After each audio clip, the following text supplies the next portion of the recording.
10 দিন না পেরোতে পেরোতেই তোর কোলে ধরে নে হয়ে গেছে।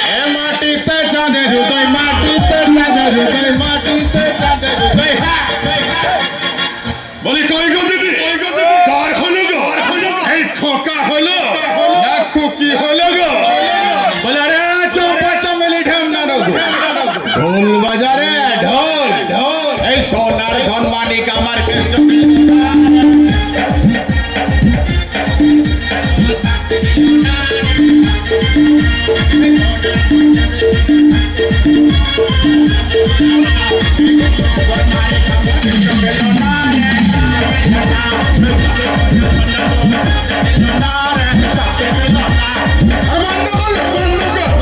মাগির দল কত নাচাবিল, বলি কই গো?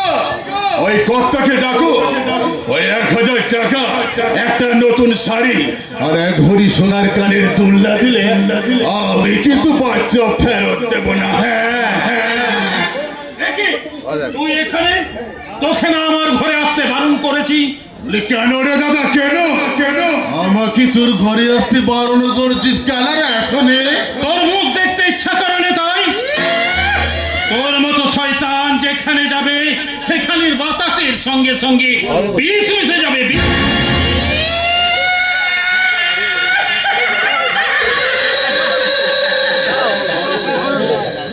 এটা তুই একদম হক কথা বলেছিস রে দাদা,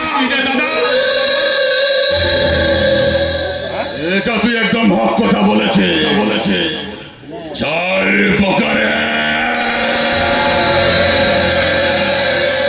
চার প্রকার ওই বড় লোকের বাড়িতেই থাক, আর এই গরিবের বাড়িতেই থাক, বংশ বিস্তার করবে। বেশি বাড়াবাড়ি করিস না রে দাদা,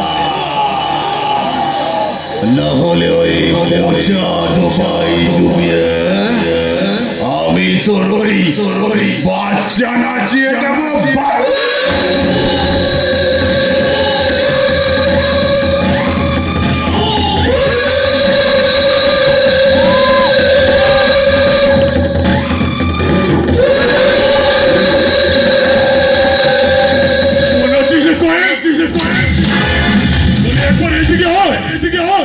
তুই আমাকে দেখে একটু ভয় পোষ কেন রে?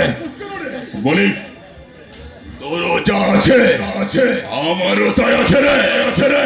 তফাৎ শুধু একটাই, তুই বাচ্চা দিতে পারবি আর আমাকে সেই বাচ্চা নাচাতে হবে রে। দেখতে বাবু আমাকে এবার আব্বা দিতে ওই আমাকে বলে ওই তোর দোষ, কিছুতেই তুই আমার সঙ্গে কথা বলতে চাস না কেন রে? শুনি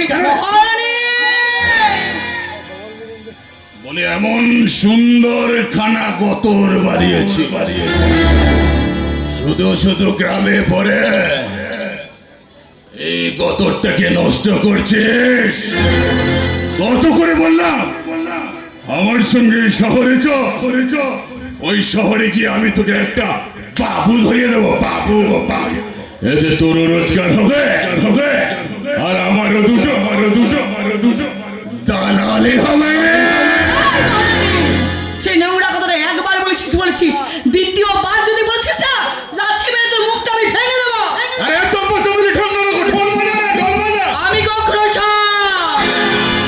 ছুতে এলে ছবল খাবে আর 1 ছবলে তোর ওই নামের পাশে চন্দ্রবিন্দু চাঁদটা বসে যাবে। যত খুশি ঢোল বাজা, কিন্তু ভুলেও যেন তুই আমাকে বাজাতে আসবি না, কারণ এতদিন ধরে তুই আমার লক্ষ্মী রূপ দেখেছিস। দরকার হলে এবার তোকে আমি কালী রূপটা বলি ফুল তুলি।